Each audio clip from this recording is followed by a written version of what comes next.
Welcome to the Explainer. Today, we're jumping into the trading dynamics of a really fascinating stock, BitMine Immersion Technologies, ticker BMNR.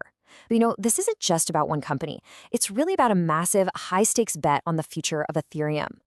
Okay, so let's get right into it. The single most important thing to get about BMNR is that it's not your typical business. For traders, its real identity is basically a proxy for Ethereum. It's a way to get leveraged exposure to ETH right through the stock market. And why is that? Well, it all comes down to its core strategy, which is to act as a kind of corporate treasury. And as you can see here, it holds a massive amount of Ethereum. We're talking over 4 million ETH. With a holding that huge, when Ethereum moves, BMNR is pretty much guaranteed to move right along with it, and often with even more volatility. So with that in mind, let's take a look at what's happening on the ground right now. We're going to break down the key factors that are creating all this volatility. This is basically where the battle lines are being drawn today. Right now, the stock is in a really tense spot. It's trading in this super tight range, and honestly, it could break sharply in either direction. You can almost think of it like a coiled spring, just building up all this energy for its next big move. And wow, there are a lot of different forces pushing and pulling on this thing. On one side, you've got that powerful story of its ETH treasury and its history of just explosive rallies. But that's being challenged by some pretty bearish retail sentiment, weakness in the whole crypto market, and even some corporate stuff, like a recent CFO departure. It's a real mix of good and bad signals all at once. Okay, so these price levels, these are the lines on the battlefield.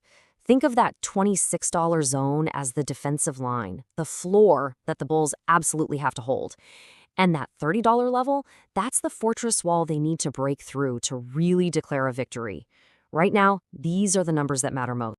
So let's switch gears and look at the bull case. How does this whole thing build? If you're optimistic about BNMR, what exactly are you looking for? What's the game plan to win this fight? The bullish playbook really boils down to two main strategies, and they're both built around those key price levels we just talked about. One is kind of a defensive play, and the other is a much more aggressive offensive attack. So the first scenario is that defensive play. The idea here is that the price dips down to that critical $26 support level, but buyers step in with a ton of force, they defend that line, and they cause the price to bounce hard, right back towards the top of the range. And here are the specific numbers for that kind of trade. You've got a clear entry point once that support holds. You've got a safety net with a stop loss just below the support zone. And then you have two clear profit targets on the way back up. It's a pretty classic range trading strategy. All right, now for the second bullish setup, which is way more aggressive. This isn't about bouncing inside the box. It's about completely shattering the ceiling. This play needs BMNR to not just touch, but to break through and close above that tough $30 resistance level. And you'd want to see a big surge in trading volume when it happens. And here's the playbook for that breakout. The entry price is higher, sure, but the potential rewards are also much, much greater, with targets at price levels we haven't seen in a while. But remember, this trade is 100% dependent on clearing that critical resistance. But on the flip side, every battle has two sides, right? So let's look at the warning signs. For anyone who's bearish on the stock, what's their counterattack? What are they looking for? Well, it's probably not going to surprise you that the bearish playbook also has two main strategies. And they're basically a perfect mirror image of the bullish ones, just in the opposite direction. It all comes down to either breaking that support floor or defending the resistance ceiling. The first bearish play kicks in if that key $26 defensive line just crumbles. If sellers manage to push the price below that level and it closes there, that's a huge sign of weakness. It could basically open the floodgates for a much, much deeper slide down. So for this trade, it's all about getting that confirmed close below $26. A trader might jump in right as that support breaks, keep a really tight stop loss just above it to manage their risk, and then set their sights on those previous significant lows. The second bearish setup is what you might call the failed attack. This happens if BMNR rallies up towards that $30 resistance, but the sellers up there are just too strong. The price essentially hits a wall, gets rejected hard, and starts to fall back. It's a clear signal that the bulls just don't have enough gas in the tank to break through. And here's how that play looks on paper. If that attack on $30 fails and the price drops back below $29, Bears are going to see that as their cue. It's an opportunity to push the price right back down to the support levels at the very bottom of the range. So as you can see, it is a classic tug of war. The entire battle for BMNR's short-term future is being fought between these two key price zones, that $26 support and the $30 resistance.